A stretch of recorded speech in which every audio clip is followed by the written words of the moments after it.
Bonjour et bienvenue dans Solipulse, le rendez-vous qui aide les associations à lever des fonds. Je m'appelle Émilie Jodzi et je suis ravie de vous retrouver.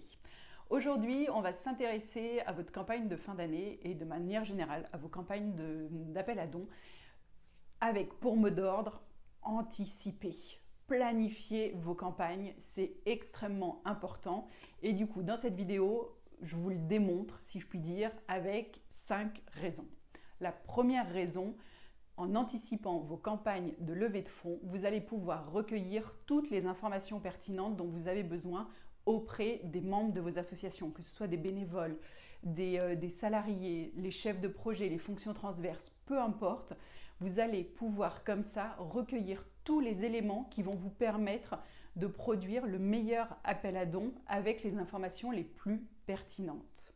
Le deuxième intérêt de planifier bien en amont vos campagnes de levée de fonds, c'est que vous allez pouvoir aussi recueillir des témoignages, que ce soit des témoignages de personnes qui bénéficient de vos actions avec lesquelles vous travaillez, que ce soit des témoignages de membres de votre association, peu importe, mais comme ça va tellement enrichir vos propos si vous pouvez donner une photo, si je puis dire, alors qui plus est si vous avez réellement une photo de la personne, mais dans tous les cas avec son témoignage, vous allez vraiment permettre à la personne qui vous lit de comprendre très concrètement de quoi il s'agit, donc c'est vraiment important.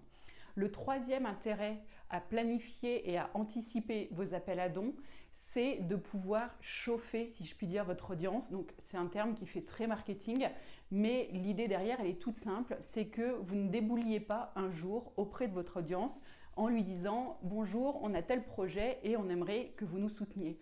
Chauffer votre audience, ça veut dire que progressivement, que ce soit à travers des newsletters, à travers des posts sur les réseaux sociaux, vous allez commencer à parler de l'action pour laquelle vous savez déjà que vous allez demander des fonds et donc vous allez pouvoir présenter ce que vous faites, quel est votre objectif, quelle est la situation actuelle, commencer à donner des témoignages et comme ça voilà, petit à petit, votre audience va embarquer avec vous dans le projet et le jour où vous leur transmettrez un appel à dons, du coup ils sauront de quoi vous parler et ils pourront être beaucoup plus ouverts à vous soutenir facilement.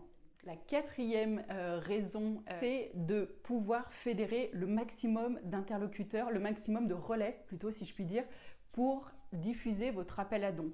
Par exemple, si je prends un exemple avec des partenariats avec des entreprises, si vous avez des entreprises parmi vos partenaires, vous pouvez tout à fait leur demander si elles seraient d'accord pour relayer un appel à dons auprès de leurs salariés ou auprès de leurs clients à travers leur réseau de communication. Et ça, c'est quelque chose qui doit s'anticiper un petit peu. Il y a un circuit de validation, j'imagine, au sein des entreprises avec lesquelles vous travaillez, donc il faut l'anticiper. C'est plus compliqué si vous arrivez du jour au lendemain en disant voilà, on a un appel à dons la semaine prochaine, est-ce que vous voulez bien le diffuser? Oui, non. Voilà, si c'est pris en amont, vous avez beaucoup plus de chances que votre demande soit couronnée de succès.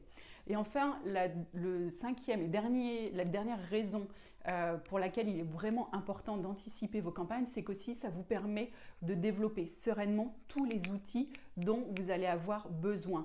Par exemple, si je prends cet exemple-là, vous pouvez vous dire « Ah bah tiens, cette année, avec mon appel à dons, que je vais faire papier, je souhaite mettre une enveloppe T. » Une enveloppe T, c'est très simple à obtenir, mais il y a des délais de mise en place de dossiers, etc.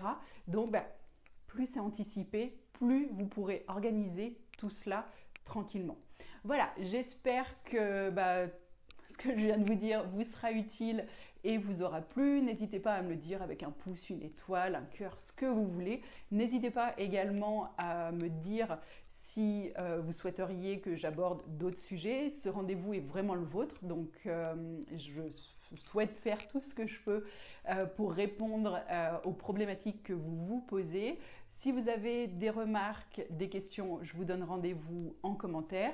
N'hésitez pas également à diffuser. Je serai extrêmement heureuse si ça peut aider, si je peux aider le maximum de personnes. Et nous, on se donne rendez-vous la semaine prochaine. D'ici là, prenez soin de vous.